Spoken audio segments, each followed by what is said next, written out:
Вас приветствует информационная служба телеканала «Грозный», в студии Милана Манаева. Здравствуйте.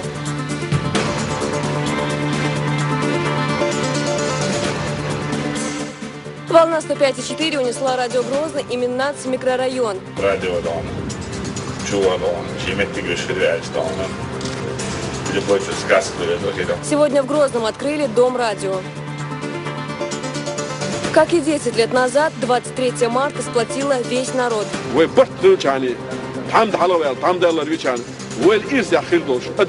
Вся республика отмечает грядущий национальный праздник.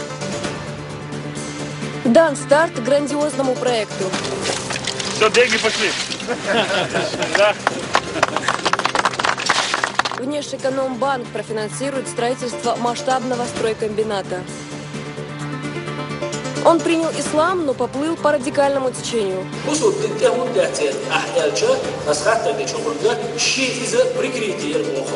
Русский мусульманин призывал братьев по вере взяться за оружие.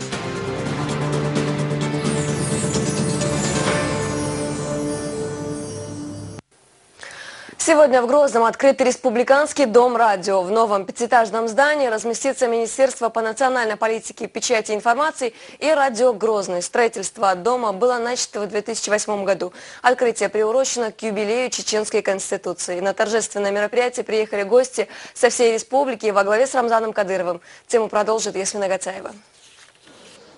Новый дом радио стал родным для Министерства по национальной политике, печати и информации. Пятиэтажное здание соседствует с театром имени Лермонтова. На церемонии открытия представители практически всех народов, проживающих в регионе. Дети из этнокультурных центров приветствуют главу республики на 11 языках. Ведомство курирует национальную политику.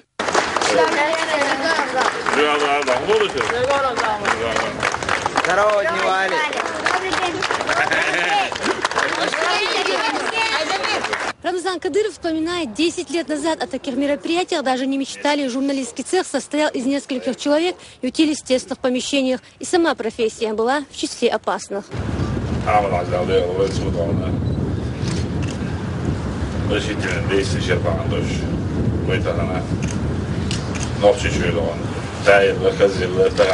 Дом радио, чувадон, чиметтигриширяйстон. Любовью сказку, потому что Алам это легдо, он не легдо, что года месяца он последний этаж, даже не этаж, пол этажа, хин там эти там они ютились республиканское телевидение, война и аппаратура оборудование, телевидение, радио, камера. И видео, магнитофон там, по-моему, 19 века, Халадер, Нахан, чтобы отвести от администрации, от телевидения, километра, где стоял антенн, кассету нужно было, несколько часов, потому что стояли там блокпосты. Не пропускали, проверяли, уезжали.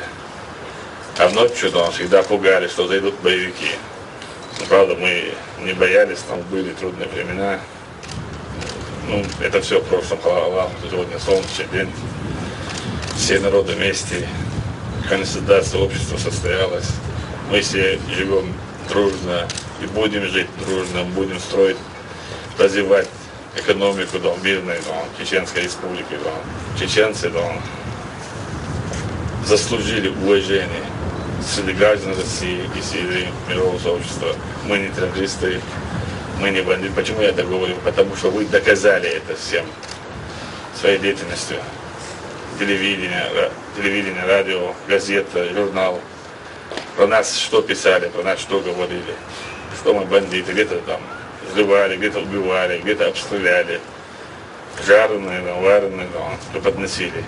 А вы своими действиями профессиональной деятельностью доказали, что нет, мы не террористы, мы не бандиты. Глава региона, как и первый президент, высоко ценит труд представителей СМИ. Именно профессионалы своего дела, стоя на страже интересов жителей, показывают всю правду. Труд работников Минпечати в развитии медиасферы здесь же был отмечен наградами от Рамзана Кадырова. Присвоено почетное звание «Заслуженный журналист Чеченской Республики» Баканаеву Лечи Саидовичу, советнику министра Чеченской Республики по национальной политике, печати и информации. Унаева Тоита Идрисовна, главный редактор Федерального государственного унитарного предприятия «Грозненский рабочий».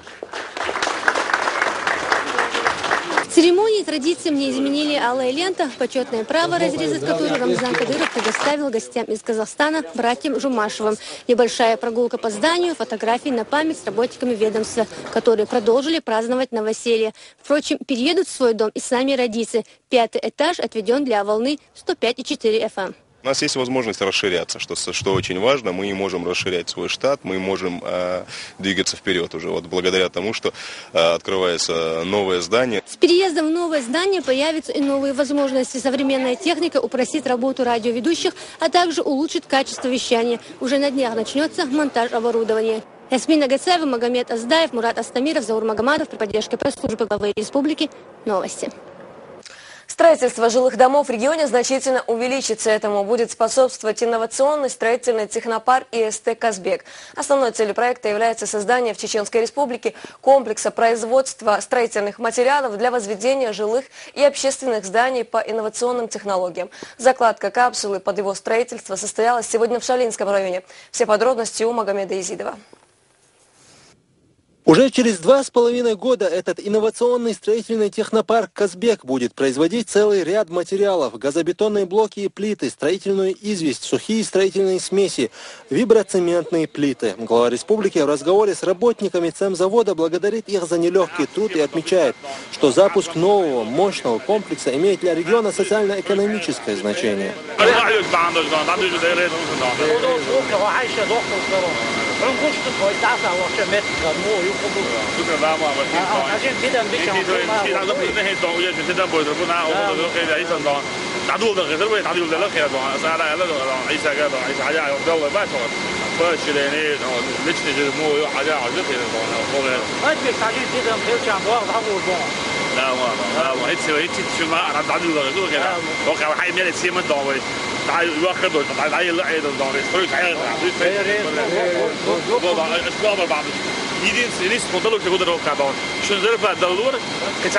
Кроме того, говорит глава региона, жилищные условия каждого сотрудника будут рассмотрены для последующего оказания материальной помощи.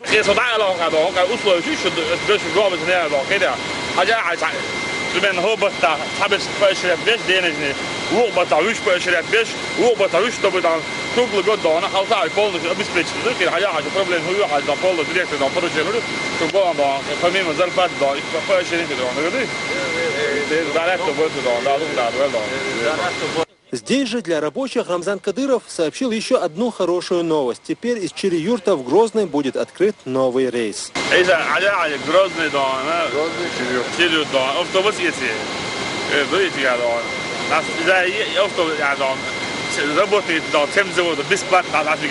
Глава республики подчеркивает, территория внушительная и, соответственно, здесь необходимо регулярно проводить субботники. Затем он оглядывает местность сверху. После Рамзан Кадыров вместе с гостями, председателем Внешэкономбанка Владимиром Дмитриевым, президентом немецкой компании, мирового лидера в сфере производства оборудования доктором Клаусом Бонеман направились на саму церемонию. Рамзан Кадыров подчеркнул, что этого дня в регионе ждали долго и поблагодарил за поддержку руководства Внешэкономбанка. Я приветствую вас, дорогие друзья, Владимир Александрович. Действительно, сегодня знаменитое событие. Мы закладываем капсулу.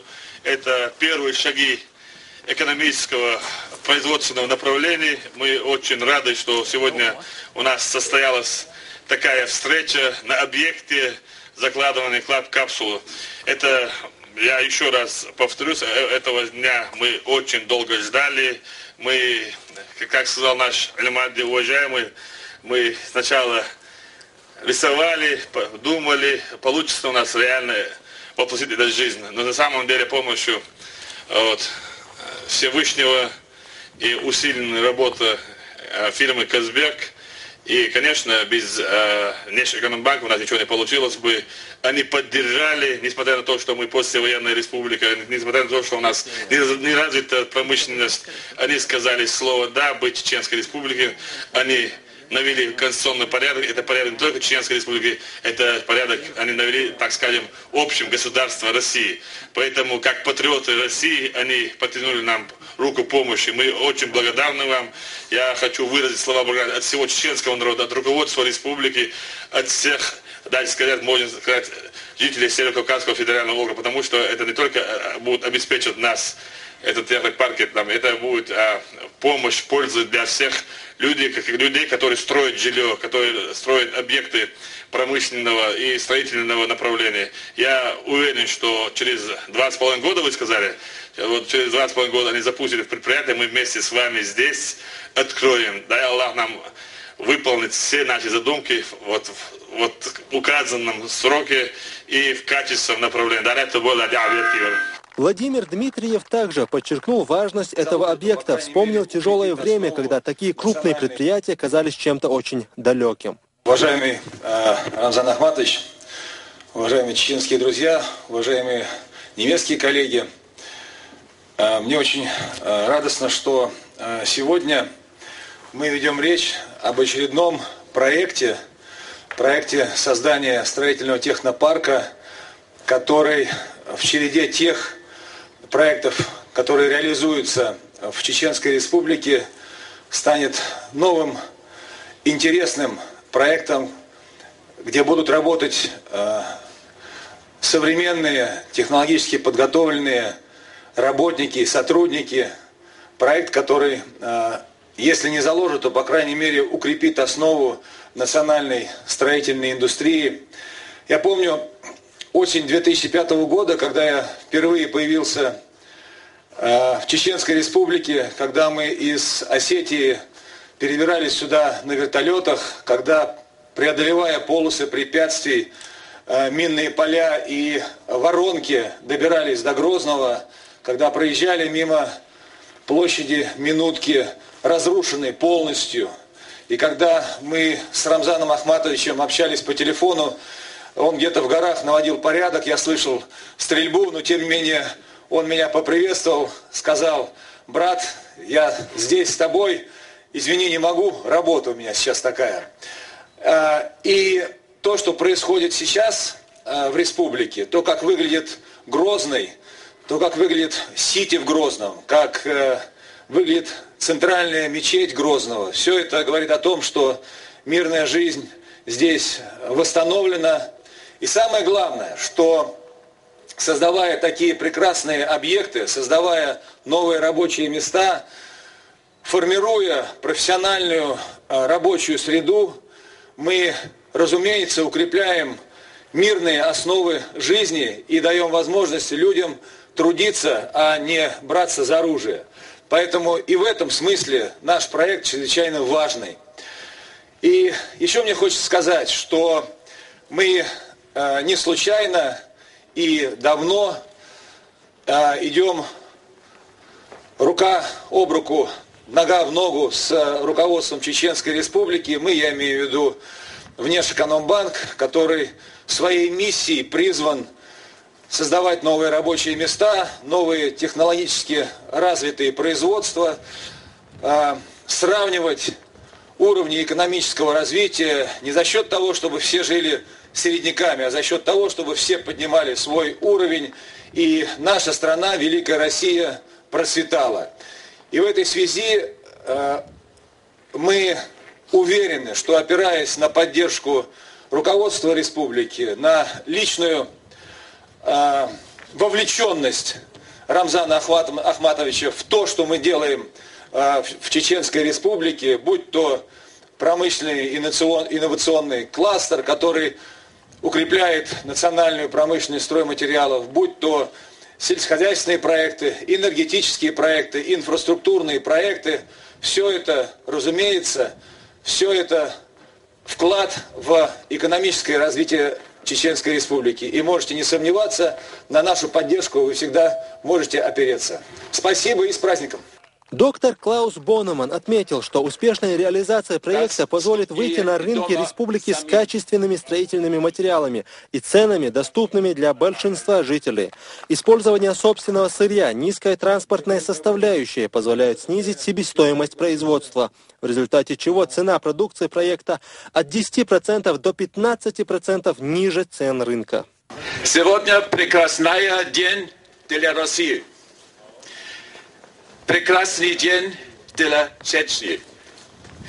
Прекрасный день для Внешэкономбанк. Прекрасный день для компании Казбек и прекрасный день для компании Верхан.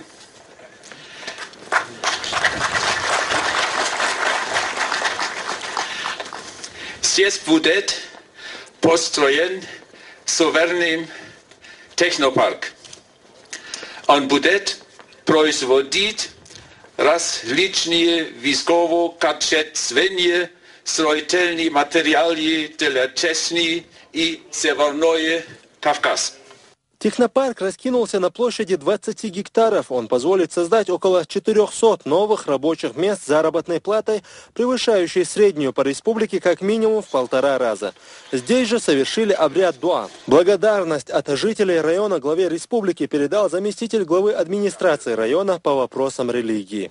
رمضان ده العال شوي له هربالخ هرديك بالخ شوي منقشي خلقنا ده املاته ده الموكش ماجوا هو.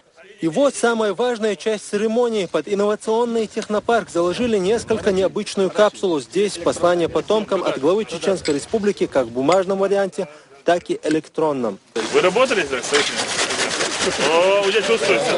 Уже чувствуется, да, где-то вы были, да. Я тоже в детстве очень много. Да. Раньше не были такие лопаты. Все. Поехали. Первый ваш, потом мы. Все, деньги пошли. Да.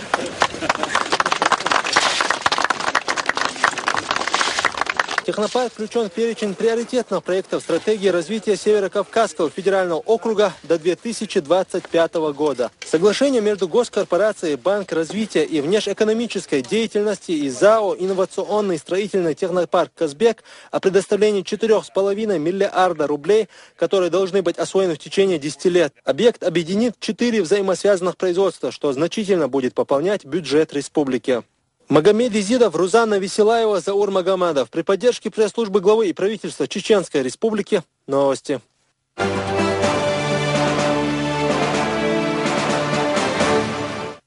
В преддверии Дня Конституции по всей республике вспоминают события десятилетней давности. О референдуме и его значении говорили со студентами экономического факультета ЧГУ. Беседа спикера парламента с будущими экономистами прошла в форме вопрос-ответ. Слово Элине Халидовой. В канун празднования одной из самых важных дат в истории республики, Дня Конституции, со студентами ЧГУ встретился спикер парламента и члены правительства. Беседа о всенародном референдуме и значение этого события проходит в республике уже месяц. Духвах Абдурахманов призывает молодежь учиться для будущего республики.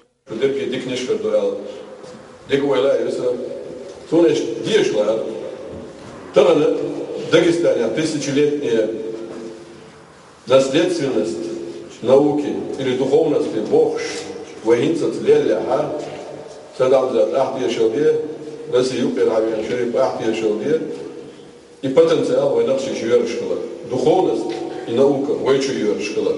В своем выступлении Духвах Абдурахманов отмечает, учащаяся молодежь – это будущее республики и страны.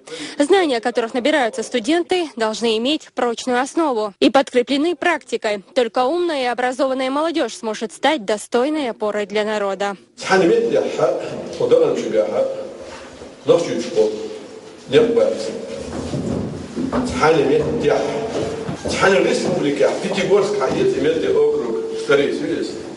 Союз чувствует, Ставрополь губернатор быстро чувствует. Шейлу Ставрополь, Волгоград, Ростов, Том Ростов. Халациниш почувствовал, нет больше. Халациниш почувствовал университет. В Выступая перед студентами, Духвах Абдурахманов подчеркивает, благодаря кому сегодня наша республика вышла из военной разрухи. Кто встал на защиту народа и его интересов. Первый президент Чеченской республики Ахмад Хаджи Кадыров смог вывести народ на путь мира и созидания.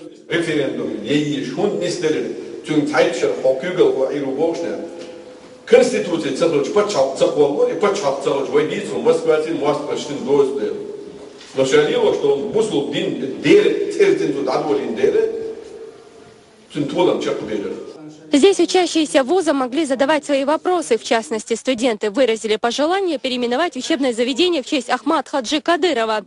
Спикер парламента пообещал довести пожелания студентов до главы республики. Абдурахманов уже дал понять, дал знать нашим студентам, что все их мнения, вопросы будут донесены до правительства. Они могут разрабатывать свои программы, свои мероприятия, конференции. Также Абдурахманов пообещал нам, что еще раз приедет, выслушает наши вопросы. Встреча проходила довольно оживленно. Студенты были рады видеть у себя в гостях руководителя Законодательного собрания республики.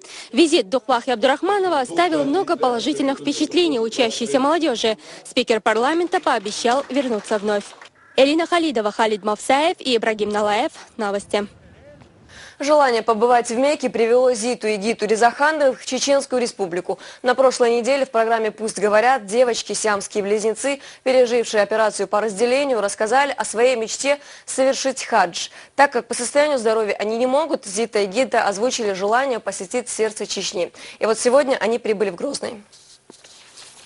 На часах 17:10 аэропорт Грозный встречает долгожданный рейс из Москвы. На его борту сестры с далеко непростой судьбой. Зиту и Гиту встречает муфти республики Султан Мирзаев. Девушки делятся своими впечатлениями. Ой, восторг у нас. Мы очень счастливые, да? Я думаю, после мечети сердца Чечни, вот тогда они могут о чем поговорить вам. История Зиты и Гиты из Киргизии широко обсуждается в соцсетях и во многих СМИ. 10 лет назад девушки, родившиеся сиамскими близнецами, перенесли сложную операцию, во время которой обычно приходится решать, кому из близнецов суждено жить. Впервые в истории медицины врачи спасли обеих девочек. Зита и Гита, как и все мусульмане, мечтали совершить паломничество в Саудовскую Аравию. Однако состояние здоровья не позволяет это сделать. Неделю назад в программе «Пусть говорят» они изъявили желание посетить мечеть сердца Чечни. И уже сегодня по поручению главы республики Султан Мирзаев лично проводит экскурсию по самой большой мечети Европы. Более 2-3 тысяч принявших ислам именно в этой мечети со всех регионов России, именно вот здесь приезжать сюда, принимать ислам.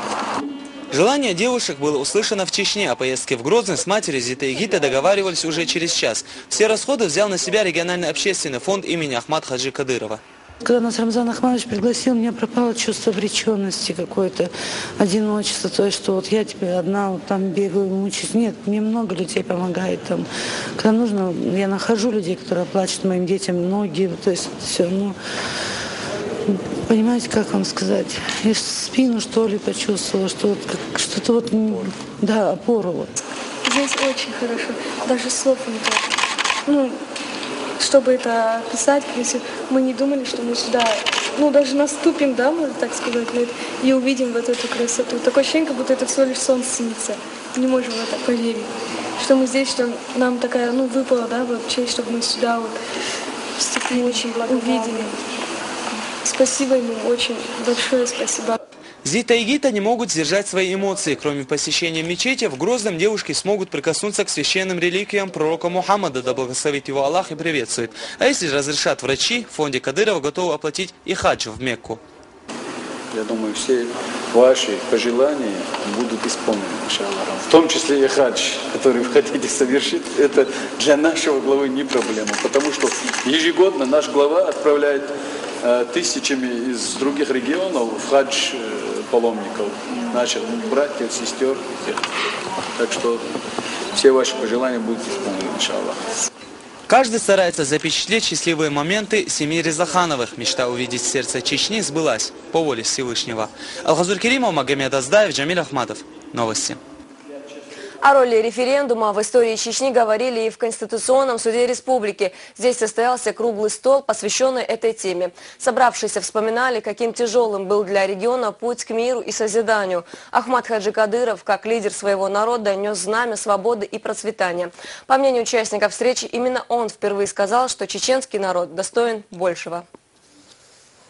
Значение этого референдума и Конституции принятия неоценимо для чеченского народа, потому что это было заветной мечтой и желанием нашего первого президента, героя России Ахмада Абдулхамидовича Кадырова.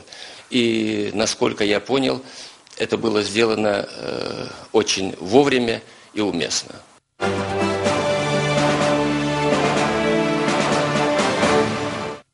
Автодорожники продолжают работу на трассе Грозный-Шатой и Тумкали. Дорожная техника выравнивает уже расширенную и местами поднятую артерию. Идет устройство земляного полотна и строительство искусственных сооружений. С инспекцией на одной из главных артерий республики побывал вице-премьер, министр автомобильных дорог Абубакар Тумхаджиев. Он остался доволен увиденным. Все идет по плану и без проблем. Также вице-премьер с сотрудниками ведомства и проектной организации обсудил вопрос строительства моста через реку Аргун у сел Пионерская и Чешки.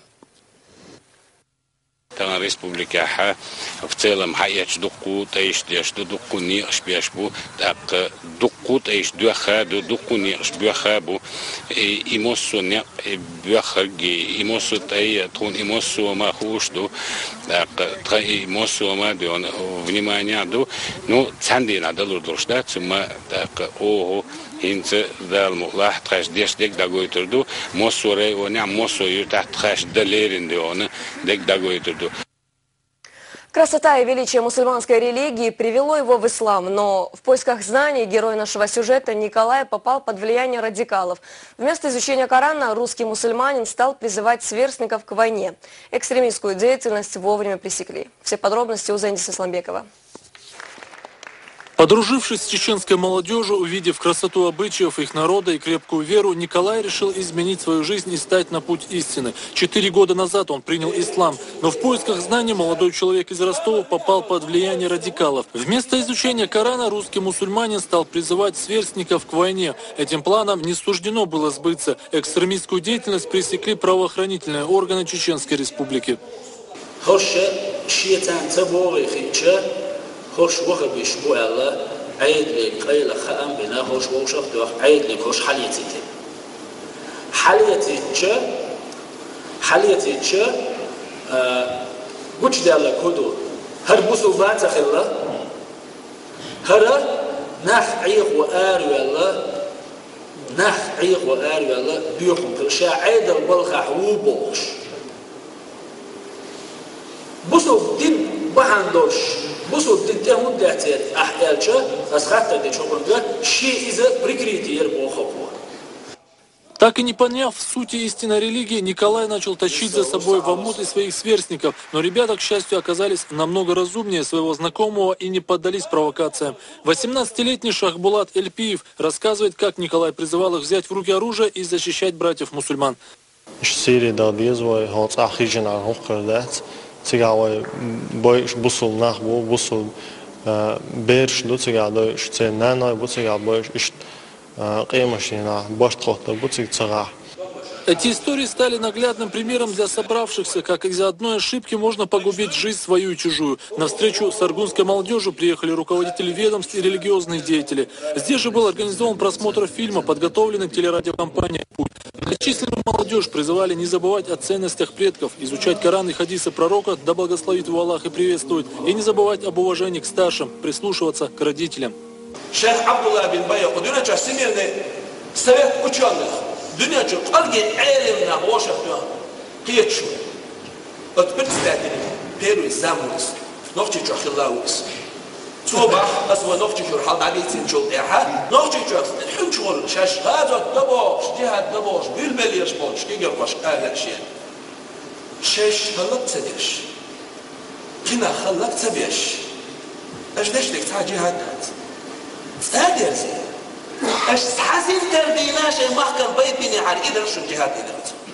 В ходе мероприятия на сцене выступали и родственники молодых людей, которые не стали в один ряд с бандитами и не пошли на поводу Николая. Ислам Эльпиев, брат Шахбулата Эльпиева, пожелал им быть бдительны и поблагодарил местные власти за профилактическую работу.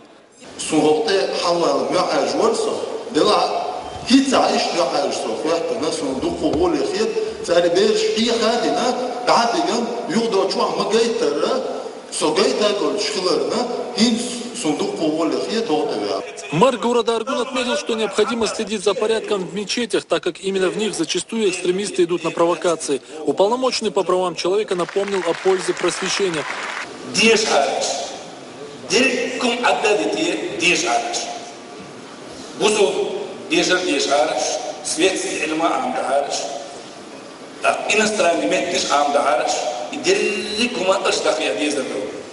По словам Нурдина Ухажиева, молодому поколению необходимо стремиться к знаниям, получать специальность и в будущем работать на благо родного края.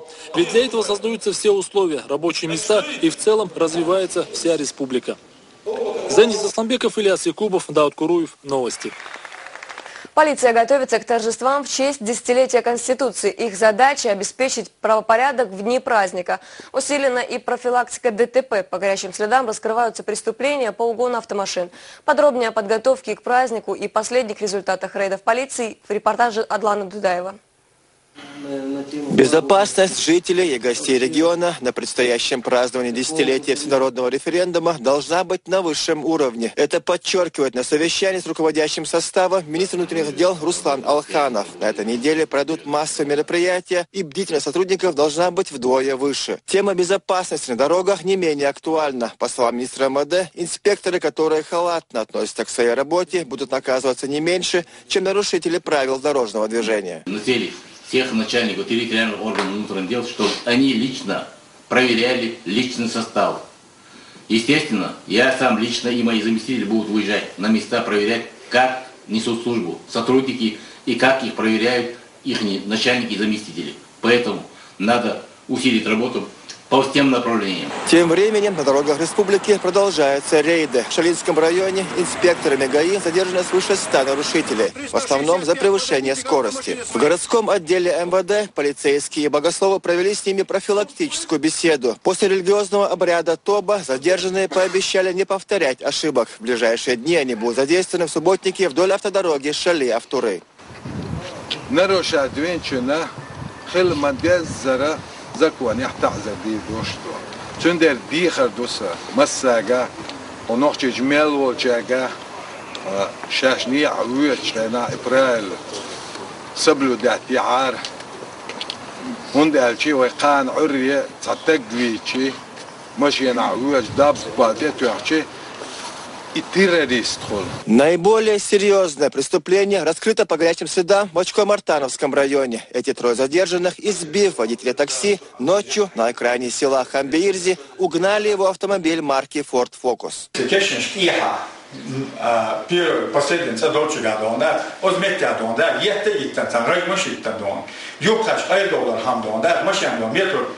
Pittsburgh almegado musar met gölçü. Ezmette vaayla da. Ya moşen zilse ve ya tanem de ya işbayete bay ya tan humata din yekter götür da da var da. Lohko vel ya dinç. No in lohko vel da söyle işte. Öyle.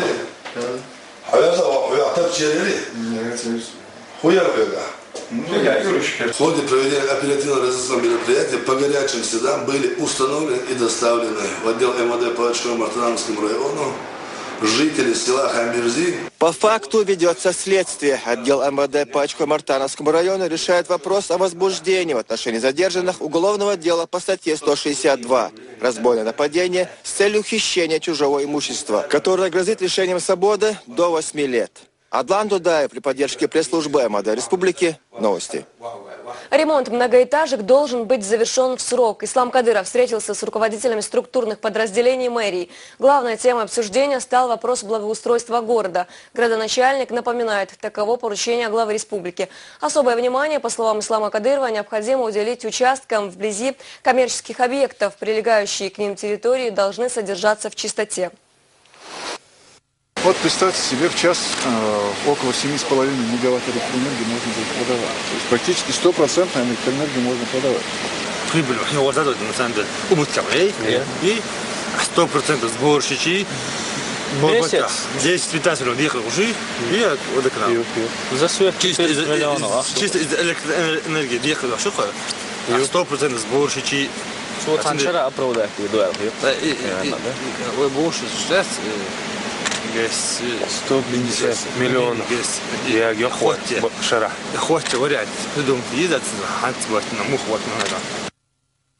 Со дня кончины блестящего режиссера нашей телекомпании и просто хорошего человека Доки Таштиева прошло около полугода, но воспоминания о нем у любого, кто был с ним знаком, до сих пор вызывают неподдельные эмоции. Память о Доке живет не только в его телевизионных съемках. Напомню, в октябре прошлого года он сорвался с крыши своего строящегося дома. После его кончины помощь в возведении оказывает общественный фонд имени первого президента, Героя России Ахмата Хаджикадырова. Вечным напоминанием о талантливом режиссере, просто хорошем друге, служит светлая память. И это дом. Дока Таштиев начал его строить для своей семьи и 3 детей. Первый – Ташкалинский переулок, и дом здесь же. Они хранят страшные события уже прошлую жизнь. Она оборвалась неожиданно для всех. Теперь без отца, а год назад и без матери, остались 3 маленьких детей. Что я могу сказать по поводу Доки? Дока был хорошим работником, профессионалом, надежным другом, товарищем. Да, что весь коллектив телевидения очень переживал по поводу его смерти. Все переживали о детях. Все мы надеемся, что у детей все будет хорошо. Рабочие здесь трудятся в любую погоду. Дань уважения тому, кто отдал телевидению и зрителю всю свою жизнь. Теперь дождь вряд ли испортит чьи-то планы. Перенести страшную трагедию его родственникам и родным помогали друзья и коллеги. Да и просто посторонние люди не смогли остаться в стороне. При поддержке общественного фонда имени первого президента Героя России Ахмата Хаджикадырова и продолжает строиться дом номер 30. Столько же было и самому Доке. В начале ноября он работал над домом, но случайно сорвался с крыши. Мы сейчас начинаем кровлю. Кровлю закончим, потом начинаем кирпичную кладку. Срок, я думаю, мы закончим где-то 2-3 недели. Кровлю закончим и стены. Строители уже начали класть кровлю и сейчас занимаются межэтажными перекрытиями. Ежедневно здесь трудится строительная бригада, около 10 человек. Когда приступят к кладке кирпича, число самих строителей значительно увеличится. Если честно, здесь погодные условия на нас пока это самое не влияет. То есть мы должны работать во всех условиях, независимо от погоды. Строители говорят, на возведение дома потребуется около 2 недель. За это время они должны сделать основные работы. В первую очередь они коснутся крыши, стен и самих перекрытий. Для каждого из них не существует понятия время и сроки. Здесь дань уважения и скорбь за того, кто сделал много. Для каждого зрителя нашего канала гораздо важнее. Левтина Бонадыкова, Мурат Эльбукаев, Муслим Пицаев, Тимур Саратов, Евах Кантаев. Новости. На этом у меня все. Благодарю вас за внимание. Ади Пелшу.